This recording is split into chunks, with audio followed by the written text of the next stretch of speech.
It's felt a little bit like Lampard, with all of these new players in the team, has struggled to know exactly where to fit them in. It's been hard to work out a style under Chelsea, an identity.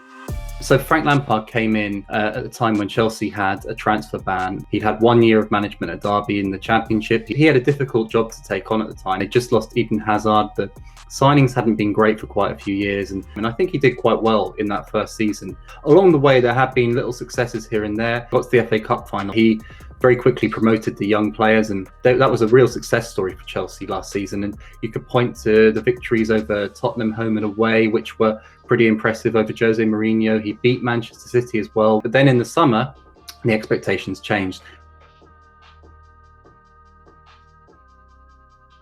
Roman Abramovich gave him £220 million to spend on new signings, and there was a lot of excitement about people like Timo Werner, Hakim Ziyech, Ben Chilwell, Kai Havertz, who was one of the most highly rated players in Europe, and they also signed Edouard Mendy. It just hasn't really clicked at any point this season. The Werner and Havertz have been an issue for him. He doesn't seem to have known exactly where to play them. Frank Lampard's position is now under threat. I think when you spend £222 million and you're not far off from the place that you were last year, I think that's worrying. Werner's gone on a long goalless run around Christmas and a New Year. Havertz struggled after testing positive for COVID, and they've gone quite a few games without beating teams in the top half, without ever really looking like they could click as an attacking force, where the connections between defence and attack didn't really seem to be there. I'm not the only manager to be put under this sort of pressure.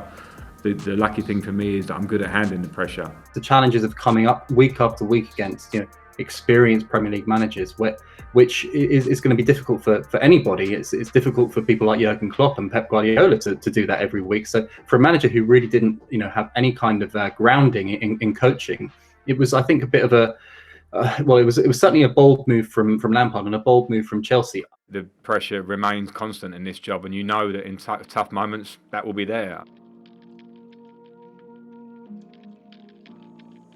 I think that he would end up probably thinking that he took that job too soon, because I always think that it probably would have been there for him if he had spent 5-10 years at a slightly lower level, just sort of gaining a bit more experience. I think that Chelsea always would have looked at him.